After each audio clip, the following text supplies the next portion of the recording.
సికింద్రాబాద్ అవతల నుంచి వస్తున్నారు కదా, ఎన్ని రోజులు పట్టింది ఇక్కడికి రావడానికి? నేర్చుకోబట్టి ఎన్ని రోజులు అయింది? నేర్చుకోబట్టి 1 వీక్ పైనే అయింది. అసలు నాకు సైకిల్ తొక్కడం కూడా రాదు. భయం అన్నమాట. ఫస్ట్ ఇక్కడికి వచ్చినాక ఎలక్ట్రిక్ వెహికల్ ఇచ్చారు చిన్నది. ఈవీ స్కూటర్స్ ఇచ్చాము. స్కూటర్స్ ఇచ్చారు.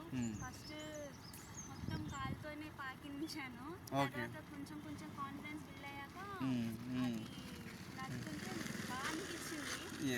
అది ఒక 2 days ప్రాక్టీస్ అయ్యాక పెట్రోల్ వెహికల్ ఇచ్చారు. మళ్ళీ దీనికి మస్తు భయమైంది. మళ్ళీ పెట్రోల్ వెహికల్ వస్తే మళ్ళీ ఒక తెలియని ఫియర్ వచ్చేసింది. చాలా ఫియర్ అయింది.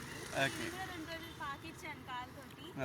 తర్వాత అది నడిపాం కదా ఈవీ స్కూటర్, సేమ్ అది ఇలా ఇది కూడా అట్లానే దాన్ని కాన్ఫిడెన్స్ గా దీన్ని చూసావు. కానీ ఇది పెట్రోల్ వెహికల్ అండ్ వైబ్రేషన్స్ కానీ వెయిటింగ్ కానీ కొంచెం ఇలా కొంచెం చేంజెస్ పట్టుకొచ్చాయి. అది నడిపాం కదా, ఇది కూడా అంతే అని కొంచెం ధైర్యం తెచ్చుకొని పోనిచ్చాను.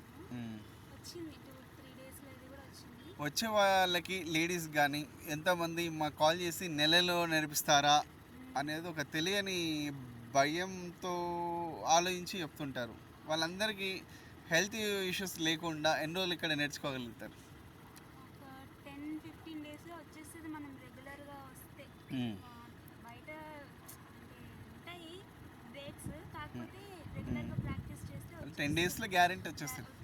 నాకు 7 days లోపల కొంచెం ఇన్ని ఫియర్గా ఆలోచించావు కాబట్టి అందరు నీలా అంత ఫియర్ కూడా ఉండరు కాబట్టి చాలా ఛాంపియన్స్ ఉంటారు. బండ్ల మీద అవగాహన ఉంటుంది, పేరెంట్స్ వెహికల్ ఉంటాయి, దాన్ని బట్టి చేంజెస్ కూడా ఉంటాయి.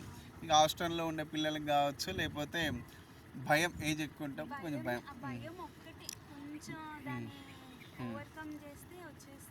ఇక చాలామంది కూడా భయం ఉన్న వాళ్ళకి డబ్బులు ఖర్చు అవుతాయి, భయం లేని వాళ్ళకి ఏం ఖర్చు లేదంటారు.